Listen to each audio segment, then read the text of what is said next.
I'm Dr. Marcia Sonity. And I'm Dr. Caleb Moore. And this is the Free Smiles Podcast. Today we're talking about, so I'm going to lead with a quote. The quote is, people do not buy what you sell them. They buy how you make them feel.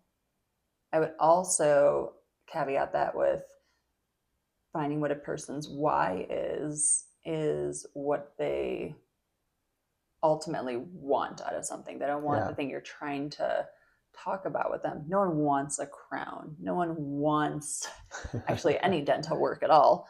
But what they want is to live a happy, healthy life. What they want is to not have pain. What they want is to not have, unforeseen medical issues, or to smile for their daughter's wedding, whatever that may be. So, or in a photo with their, kids. So I'm really excited for this episode today. I have just had the most incredible day with Todd Williams. He actually, anytime that the Four Seasons opens a new hotel, right, he's opening this hotel. And he started out in healthcare. He was hired by the Four Seasons to work the front desk, to check people in, check them out. And to be where he is now is absolutely incredible. Yeah, he's great. And I know that you've listened to him speak.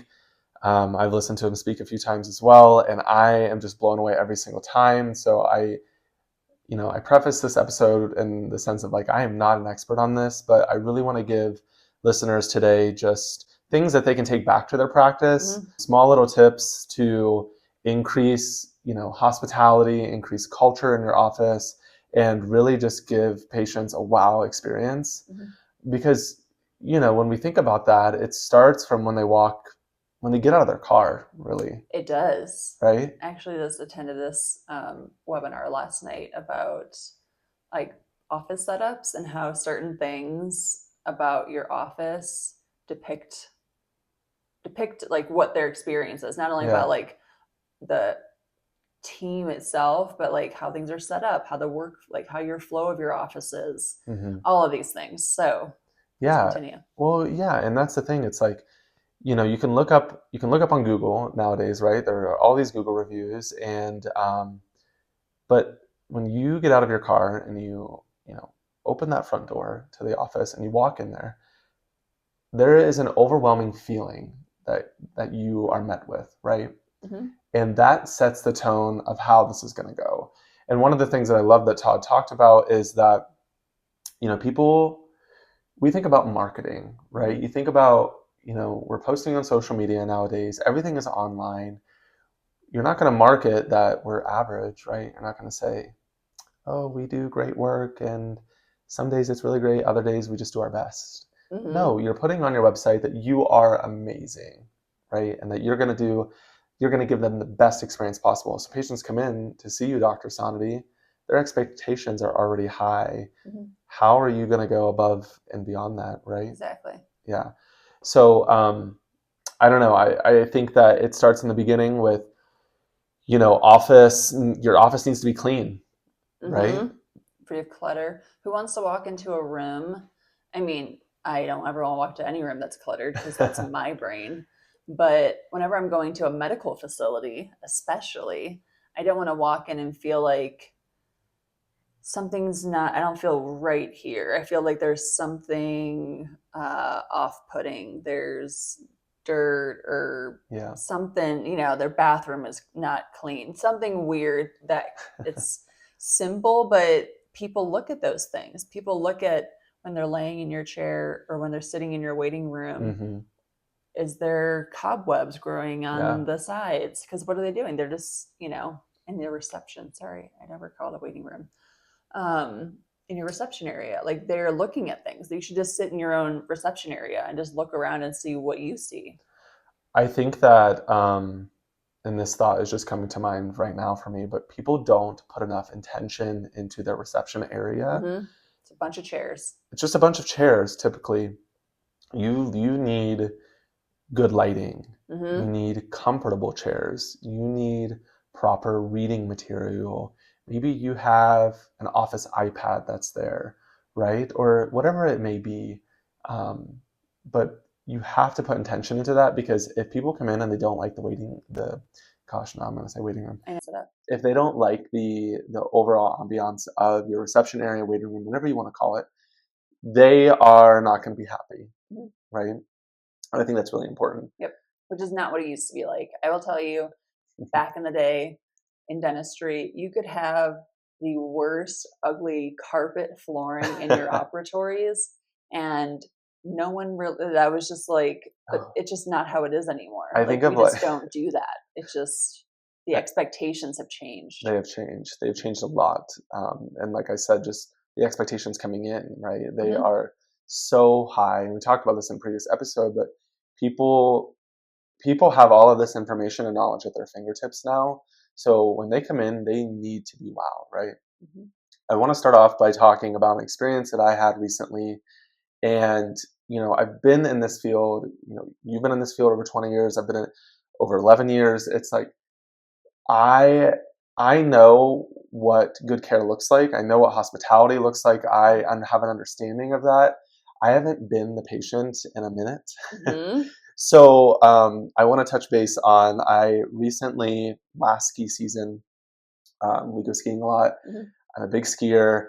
My partner likes to ski. He likes to put me in situations where I feel really uncomfortable, which he's a very good skier. He is a very good skier. I do love him. I know. But I've seen you do somersaults on a mountain before, so. Let's not talk about that day. But so my knee was giving me a lot of trouble. And so, I put it off for a few weeks. I saw my PT. I tried, some ibuprofen, things like that, whatever. I finally said, okay, I'm going to go to an orthopedic office. And so I went to a local one. I'm not going to mention any names, but I just want to talk about the experience as a whole. So I walk into the reception area. I'm greeted with a front desk associate, and all she says is name, name, and I'm like, okay. I said, my name is Caleb Moore. I have an appointment at 2:15. Sign in right here. Any changes in insurance? And I'm like, okay, no. And I sign these 4 forms. Okay, sign the 4 forms. The overall, the tone, and it was the tone for me that I thought, oh my gosh, is this happening everywhere? Is this a standard? I think it is happening everywhere. Also, did you make eye contact when she? No eye contact. A little bit of ASMR. I'm also Monsters Inc. That lady that I'm talking about. Yes. She's like the original. Yes. I'm thinking of that lady with like the dark, deep voice. Yeah. Yeah. It was almost like I was bothering her and what she was doing, right? Yes. And it's not to talk negatively about an experience. It's just that for me, I know that when my patients come to the practice, I would never want them to feel the way that I felt in that moment. And this was like 6 months ago. Like this wasn't back in the 90s, right? We're not talking about the way that things have changed. Like this was happening at a hospital 6 months ago when I went in for this appointment, and I was stunned. Like, I don't think we realize how much we care in dentistry and what we do for people. But and there's nuances to that. Maybe some offices are not, but anyway, so I think that when they walk through that door, they need to be greeted by name. There needs to be eye contact. What are some of the things that your team up front is doing to give patients a warm welcome? Yeah, so we have a designated person. So when you first, also like I'm thinking all this like setup. So when you first have your door, like when you're first walking in a door, you should have your receptionist, I guess we can call them that, or your main greeter or whatever that is, be as clear as possible. You don't want a bunch of different ways, a bunch of different like things that where that person is going to go. So that's when you first walk in, you see one person. She, hi. Usually you want to ask someone something else about, like, oh, hi, how are you today, or something. Just how you would meet anyone. If someone came to your house, you're not just going to be like, have a seat. I think about my office and my operatory as if I'm inviting someone into my house. Absolutely. Because I just don't know how to think about it any other way, I guess. I don't know how else I would think about it, but you want to make that person feel comfortable. You want to say, oh my gosh, or say, hey, I love your handbag, or whatever it is, or you look really nice today. It's a great color on you. You don't even have to think about it. Like, these Yeah. aren't things that we're actively trying to process. How do I do this every day? It's just, it innately comes because when you're passionate about what you do and you care about the people that you're serving, Mm-hmm. it really does feel like home, Yeah. right? And if you were walking in my practice, or in my home, either way, I'm not just gonna duck and like turn my head and be like, Next time you come over, I'm gonna do that. oh, Um, yeah. no, Yeah. I'm So gonna it's look at exactly, you. it's looking at someone and making that eye contact, making that almost like introduction, like, oh, Yeah. hi, like, how are you? And then whatever that may be. And then when it comes to obviously like the appointment or whatever they're coming in for, you want to make sure there's a clear, obviously there's things that we do on our end of like, make sure it's the right mat that's checking in, making sure it's the right, all those little things of like asking certain questions and things like that. But saying, oh, have a seat. Your hygienist is just finishing up. She'll be with you in a few minutes. Oh, you're a couple minutes early. That Yeah. kind of thing. So yeah. I love that, because what you just said, and we've also touched on this, is it's giving somebody direction, right? Yes. For me, when I went into that hospital, she just told me, like, name, fill out a form, insurance, like, and that was it. What I love about what you just said was, hey, Marcia, just so you know that Caitlin is expecting you. Your hygienist, she's ready to see you, but she'll be out in a couple of minutes. If you just want to go over there and make yourself comfortable, they're like, oh my gosh, like, I know what to do. I know that my hygienist, I'm excited to see. They mentioned her by name. She's expecting me. She's ready for me. She'll be out in just a couple of minutes. I think it's really powerful, because when you just tell people, okay, sign this form, check in, great, okay, what's next? They're just like looking around, like, okay, who's coming for me? Am I seeing my hygienist today? Like, can I tell Caitlin Well, some about? people also don't know what they're coming in for, which I think is funny. Us to like the It older populations happens. this way, they're like, oh yeah, that's what I'm here for. My wife made the appointment. I don't know. So it's just like, it's validating that part of it. I'm big, and I haven't been able to implement this yet in my new practice, but I'm big on like giving patients, like if I have a moment, if I'm the person that is the first point of contact, if I do have a minute and that patient's hygienist isn't ready, or the doctor is finishing up, or whatever it may be, I want that patient to feel like, again, like they're at my house. Like, I'm going to show them around a little bit. I'll say, oh, around the corner, this is your first time here. The restroom's right around the corner. We have water, blah, blah, blah here. Yeah. We go around. I'm just going to show you like how to kind of navigate the practice, whatever. It takes 2 minutes to kind of show someone around like the main parts of really most practices. And then I'm also big on that, on the hygiene or the assisting side, especially if someone, again, they've never been there before. It's almost like when someone comes to your house, you want to kind of you want to be like, oh, this is whatever. I think it's cool because you're showing them around, and what that's doing is it's not only creating a relationship that you're excited for, right? But it's also showing the patient the level of care and attention that you have, right? One of the doctors in the study club that I'm a part of, he talks about how if he has the time, right, or if the schedule allows for it, they'll plan throughout the day that, like you said, he will come out, he'll shake the patient's hand, introduce himself, and say, I would love to, if before you get started, my team is going to come in. They're going to gather all the data that I need to look at you today. But before we do that, I'd love to just get to know you and show you around, which just goes such a long way. And like you talked about, you're not going to bring in your great Aunt Sally that you haven't seen in 5 years into your new home and just be like, well, have a seat in the foyer, right? You're going to show her the house and what you're proud of. And I think it's really cool when we get to have those moments. Be like, I'm proud of my practice. I'm honored that you're here, and I would love to get to know you. Well, also it's part of like that, almost like that interviewing thing. Like when I go in somewhere, or if I'm bringing someone into a space, I want to kind of feel them out a little bit, and they're probably doing the same for me. Like, you should be interviewing the provider that you're seeing. Obviously, you look them up online. Like, a lot of our patients do research about us before they come and see us. This one guy came in, he literally knew my entire history. And I was like, oh, that's great. I've had that happen too. Yeah. And I was like, oh, okay, great. Um, Thank you very much. But whatever your name is, I'm just kidding. I knew his name. But he knew so much about me, and I think that's a great thing because then I just had to meet those expectations. Yeah. You know what I mean? I had to be the person that he thought I was going to be, and maybe a little bit better because really what the baseline is just they know you're qualified. They don't, Yep. they're there because of that. They've already read that on your website.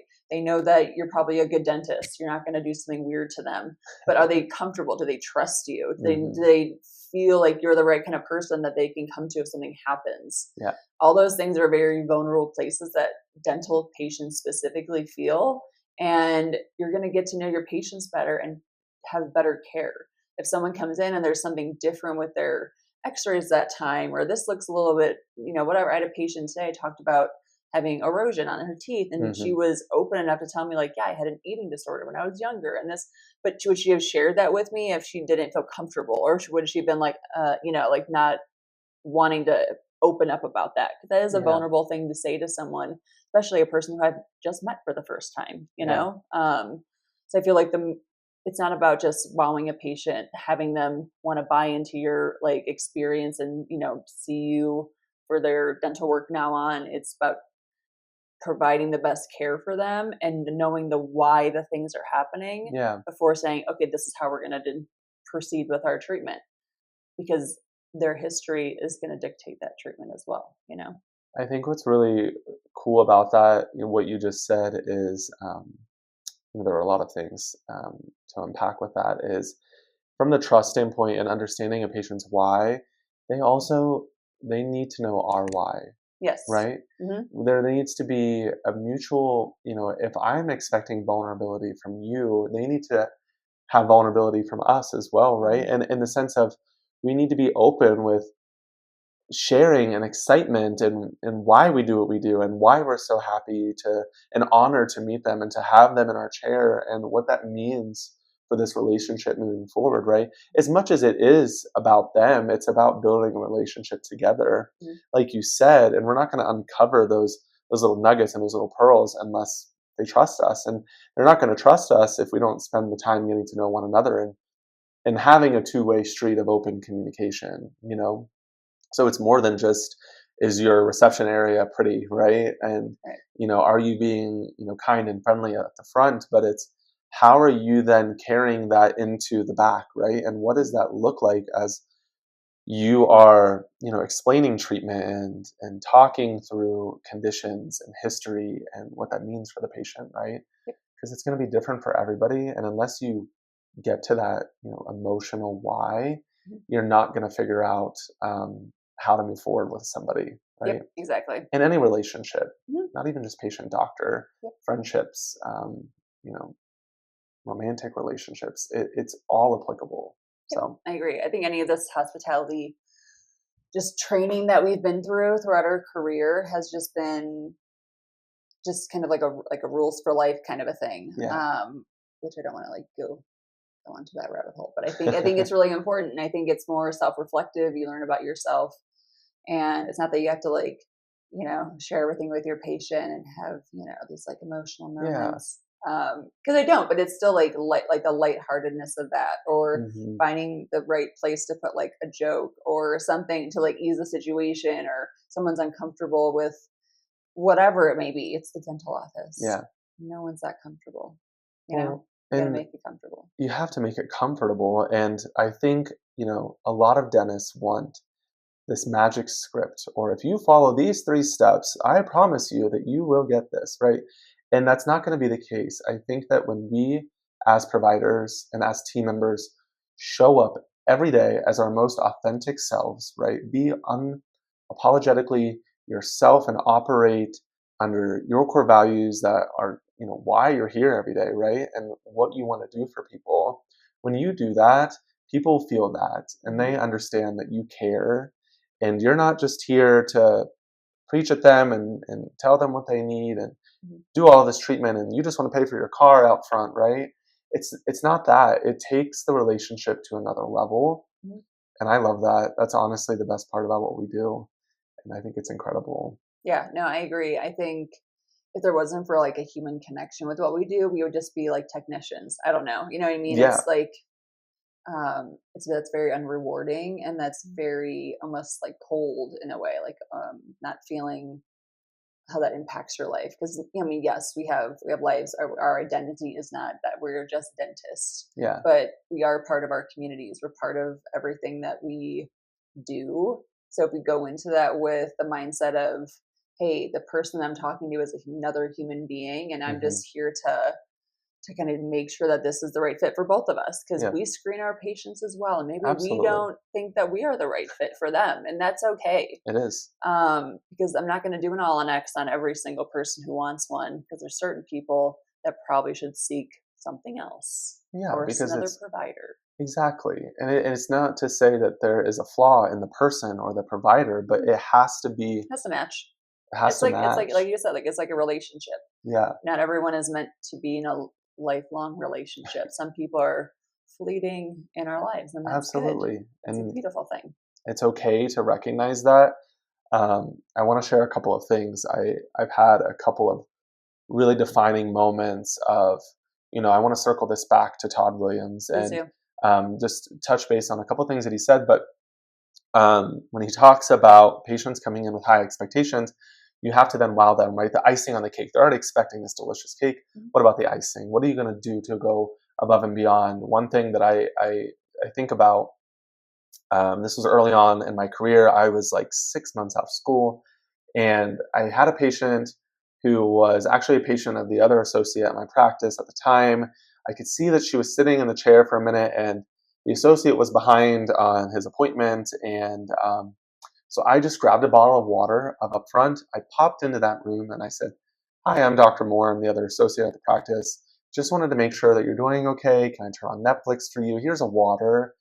She raved about our office, not even just me, but just about the office in general, like so much on Google, told all of her friends. I personally had 3 referrals from that patient because of that moment, and that was just something that, it wasn't like there was a manuscript of like, oh, offer patients Netflix when they're sitting in a room. Like, it's just showing up with who you are every day, and people will feel that and they'll want to work with you. They will.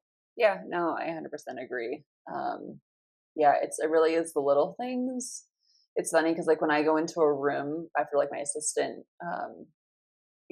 pages me in or whatever it is, I'm always looking at like what's been done already. Like, does the patient have a blanket? Do they have this? Yeah. You know what I mean? All those little things, or I'll be like, hey, is anything going to make you more comfortable today? Can we get you anything?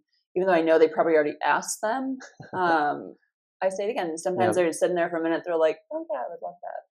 Or maybe the assistant didn't get to it yet, but I'm asking. You should always offer twice, right? Yeah, exactly. Because the first time they're going to be like, oh no, it's okay. Yeah, I think it's a bother too, almost. Yeah. But no, I fully agree. Sometimes when my dental assistants will come and get me for procedure, they're like, I did offer them Netflix. I did ask them if they wanted a blanket. They do have their neck pillow. And I'm like, okay, great. And then I still go in and I'm still like, can I turn on the TV for you? Yeah, right. I'm thinking about the thing that Jake was saying the other day. Oh, yeah. About the Netflix. Yeah, and it's just the like cooking show.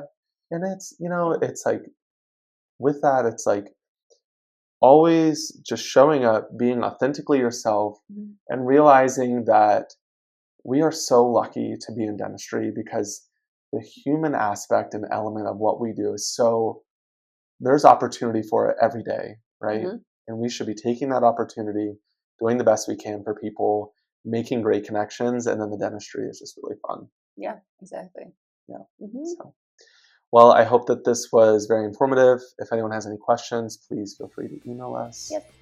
Leave comments, and we'll see you guys next week. Yes. Bye. Thank you so much for listening. If you enjoyed this episode, please share it with a friend. Don't forget to leave us a comment, rate us, and subscribe so you never miss an episode. We appreciate your support and look forward to bringing you more great content.